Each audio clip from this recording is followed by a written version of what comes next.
5th standard maths D வந்து ABCD ஆல்ஃபபெட்ஸில் வாங்க 4th பிளேஸில் இருக்கு இல்லையா 4னா எஃப் வந்து 6 வந்து ஆன்சர். நோ என்னுடைய நம்பர் பிளேஸ் வந்து 14, ஓக்கு வந்து 15,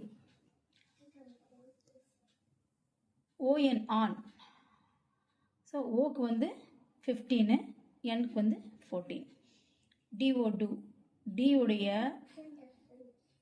நம்பர் என்னம்மா ஏபிசிடி 4, ஓக்கு வந்து 15, ஸோ ஆட் பண்ணிங்கன்னா 19 கொடுத்துருக்காங்களா. ஸோ அதே மாதிரி நம்ம ஜிஓக்கும் நம்ம என்ன பண்ணணும், கோக்கும் ஜியோடைய நம்பர் 7, ஓடைய நம்பர் 15 ஆட் பண்ணால் 22.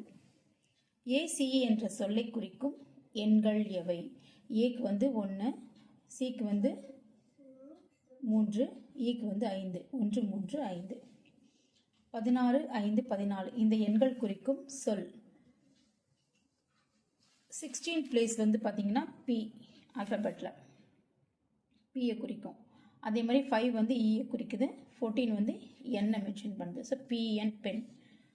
இது வந்து ஆட் கூட்டணும், இதுவும் கூட்டணும். கூட்டி விலையுடைய சிம்பிள் போடணும். சிம்பிள் போட்டு ருபீஸ் 200, ருபீஸ் 465 ஆட் பண்ணி போடுற சம்ஸ் கொடுத்துருக்காங்க. நெக்ஸ்ட்டு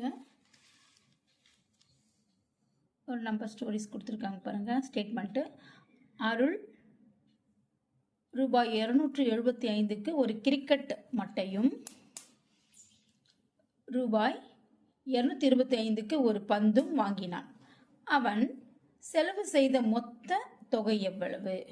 ஸோ கிரிக்கெட் மட்டையோடைய விலை வந்து ருபீஸ் 275, பந்தினுடைய விலை. ஸோ மொத்தம் வந்து பார்த்திங்கன்னா ஆட் பண்ணிங்கன்னா மொத்தம் டோட்டல்னாவே ஆட் பண்ணணும். ஸோ இது வந்து அடிஷன் சம்மு. அருள் செலவு செய்த மொத்த தொகை 500. ஸோ இது வந்து வடிவங்கள் கொடுத்துருக்காங்க பாருங்கள். அவற்றின் சுற்றளவுகள் வந்து நம்ம என்ன பண்ணணும், மேட்ச் பண்ணணும். ஸோ இது வந்து எக்ஸ்பிளைன் பண்ணுற மாதிரி கொடுத்துருக்கு பாருங்கள். 6 6.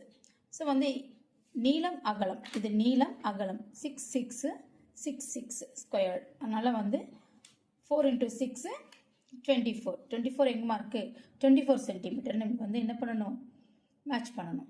ஸோ இதில் வந்து பார்த்திங்கன்னா நீளம் வந்து 8, அகலம் வந்து குறைவாக இருக்குது. ஸோ இது வந்து ரெக்டாங்கிள்.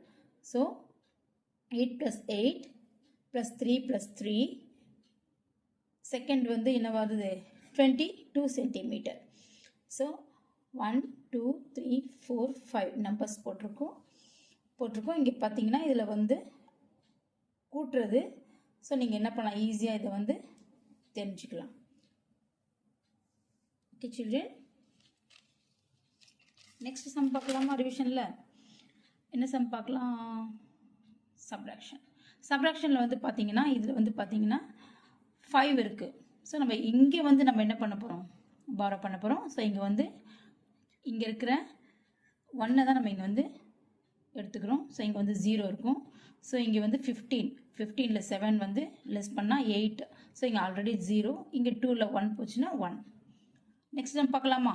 981லேருந்து நம்ம என்ன பண்ணுறோம், லெஸ் பண்ணுறோம், மைனஸ் பண்ணுறோம். 189 வந்து நம்ம சப் பண்ணுறோம். ஸோ இங்கே வந்து பார்த்தீங்கன்னா 1 இருக்குது. ஸோ இங்கேருந்து நம்ம பாரோ பண்ணோம்னா 11 ஆகிடுது. இங்கே ஆல்ரெடி 7 இருக்கும். சரியா? இங்கே வந்து 11ல் வந்து 9 போச்சுன்னா ஸ்மால் நம்பர். ஸோ இங்கே இருக்கிற நம்பர்லேருந்து நம்ம 1 எடுக்கும் போது 17லேருந்து 8 போச்சுன்னா 9. ஆல்ரெடி இங்கே என்ன ஆயிடுச்சு, 1 போயிடணும். 8 8 - 1 7. ஸோ நெக்ஸ்ட் வந்து 1000 கொடுத்துருக்காங்க. 1000லேருந்து 898 வந்து நம்ம என்ன பண்ணுறோம், கழிக்க போகிறோம். ஸோ இங்கே வந்து இந்த ஜீரோஸ்லாம் இருக்குது. இங்கே 1லேருந்து நம்ம என்ன பண்ணுறோம், பாரோ பண்ண போகிறோம். ஸோ இங்கேருந்து இங்கே வந்தால் இங்கே 10, இங்கேருந்து இங்கே வந்தால் 10, இங்கேருந்து 10. ஸோ இது ஆல்ரெடி இங்கே என்ன ஆகும், 10லேருந்து 1 1 கொடுத்தோன்னா 9 9 ஆகிடும். ஸோ இங்கே வந்து பார்த்தீங்கன்னா 10 - 8 2, 9 - 9 0. ஸோ இங்கே 9 இருக்கிறதுனால 9 - 8 1. ஸோ இங்கே எதுவுமே கிடையாது. ஸோ 102 தான் ஆன்சர். பின்ன வடிவத்திலும் தசம வடிவத்திலும் விடை எழுதுக. இங்கே பார்த்தீங்கன்னா இந்த படம் வந்து குறிக்கும் பின்னம் வந்து பார்த்தீங்கன்னா மொத்தம் வந்து 10 இருக்குது பார்ட்ஸு. அதில் வந்து 3 மட்டும் ஷேட் பண்ணியிருக்காங்க. ஸோ 3/10. ஸோ தசமம் பண்ணும்போது என்ன ஆகும், நம்ம 10ல் நம்ம டிவைட் பண்ணும்போது 0.3 புள்ளி 3. ஸோ ஒரு பிளேஸ் தள்ளி நம்ம புள்ளி வைக்கும்பொழுது 0.3. அதே மாதிரி இது வந்து பார்த்தீங்கன்னா தொகுதியும் பகுதியும் வந்து நம்ம கூட்ட சொல்லியிருக்காங்க. பகுதி வந்து 1 இருக்கிறதுனால 10, 3 + 4 7. ஸோ இது தசம வடிவத்தில் பண்ணும்போது இதே மாதிரி தான் 0.7. 20.5 20.5 என்ற தசம எண் இல்லையா, புள்ளி இருந்தாவே தசம எண்கள் தான். ஸோ பின்ன வடிவத்தில் எப்படி எழுதலாம்னா 20.5னா எப்படிமா, இது வந்து 41/2 எப்படிமா கண்டுபிடிச்சிருக்கோம், +1 20 × 2 +1. இது வந்து நம்ம என்ன பண்ணணும், கலப்பு எண்ணை வந்து நம்ம சாதாரணமாக பின்னமாக மாற்றணும்னா நம்ம என்ன பண்ணணும், இந்த சைடில் இருக்க நம்பரையும் பகுதியும் நம்ம என்ன பண்ணுறோம், பெருக்கி மேலே இருக்க தொகுதியில் இருக்க நம்பரோட கூட்டணும். கூட்டினா 20 × 2 40 +1 41 41/2.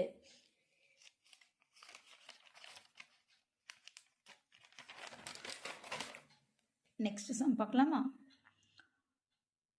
9000 ÷ 3. 9000 3ஆல் நம்ம என்ன பண்ணுறோம், வகுக்க போகிறோம். வகுக்கும் போது எப்படி வகுக்கலாம் பாருங்கள், 3 3 9. ஸோ இங்கே இருக்க 3 பூஜ்ஜியத்துக்கும் வேல்யூ கிடையாது, இங்கே கீழே போட்டால் மேலே வந்து என்ன பண்ணணும், ஆட் பண்ணிக்கணும். ஸோ 3000 வந்து ஆன்சர். ஸோ 3000 3ஆல் நம்ம மல்டிப்ளை பண்ணால் என்ன வந்துடும், 9000 வந்துடும். ஸோ இங்கே வந்து பார்த்தீங்கன்னா இதே மாதிரி தான் இந்த வந்து சம் வந்து பார்த்தீங்கன்னா 6ஆல் நம்ம வந்து டிவைட் பண்ணணும். ஸோ 8 6 8 6 48. இங்கே இருக்க 7 இறக்கிக்கணும், 1 6 6. ஸோ மீதி இருக்க 1 பக்கத்தில் இருக்க 2 எடுத்து எழுதிட்டோம்னா 12, 2 6 12. ஈவு இது மீதி.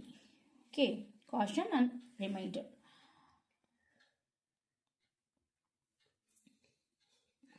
விமலனின் கடையில் 8080 பந்துகள் இருந்தன. அவற்றை ஒவ்வொரு பையிலும் 8 பந்துகள் இருக்குமாறு சிறிய பைகளாக கட்ட வேண்டும் எனில் எத்தனை பைகள் தேவைப்படுகிறது? விமலுடைய கடையில் 8080 பந்துகள் இருக்குது மொத்தமாக. அதில் வந்து ஒவ்வொரு சிறிய பேக்கில் வந்து 8 8 வந்து நம்ம என்ன பண்ணுறோம், அந்த 8080லேருந்து 8 8 பிரித்து போடணும்.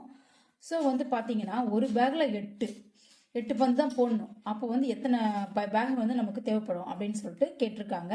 ஸோ மொத்தமாக ஒன்று கொடுத்துட்டு ஒன்று வந்து 8னா 8ஆல் நம்ம வகுக்கும் பொழுது எத்தனை கிடைக்கிது, 1010. ஸோ 1010 பைகள் தேவைப்படுது. ஒரு பேக்கில் வந்து 8 பந்துகள் போடணும்னா அப்போது 1010 பேக் இருந்தால் தான் 8080 பந்துகளை நம்ம பிரித்து போட முடியும். ஸோ இது எப்படி வகுக்கலாம் பார்க்கலாமா. 1 8 8. இங்கே இருக்க பூஜ்ஜியம் இருக்கு இல்லையா, வேல்யூ கிடையாது, மேலே போடணும். அதுக்கப்புறம் என்ன இருக்குது, 8 வந்து இறக்கிக்கணும். 1 8 8. மீதி வந்து என்ன இருக்குமா, 0. இங்கே இருக்கிற 0 வந்து என்ன பண்ணணும், மேலே கொடுத்துக்கணும். ஸோ இது ஈவு இது மீதி. ஓகேவா குட்டீஸ்.